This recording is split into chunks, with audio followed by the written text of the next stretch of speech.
Our team is tracking Hurricane Fiona and its impact on Hampton roads, just like they did with Hurricane Isabel nearly 20 years ago. New at 5:30, Philip Townsend opens up the 13 News Now vault to give us a look back at the damage from one of our worst storms. Around this time 19 years ago, the entire region was bracing for impact.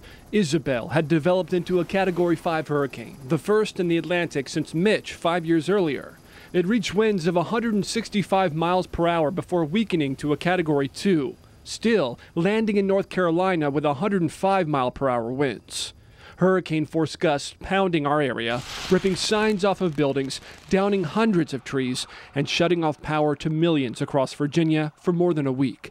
We followed along with storm chaser William Coyle when the storm hit back in 2003. Today, almost 20 years later, with dozens of other storms under his belt, he still refers to Isabel as a monster. This thing just kept roaring, and it just kept going.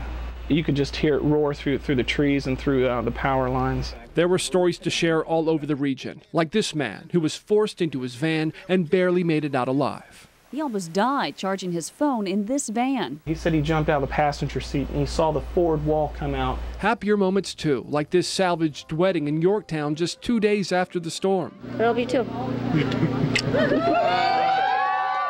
Some questionable decisions. There's been a lot of people out in Virginia Beach like partying. And wise ones. Windows sealed up by boards, by tape, even by aluminum sheets. When all was said and done, Hurricane Isabel took a devastating toll on Virginia, costing the state more than $1 billion in damage, making it the costliest natural disaster ever in the Commonwealth.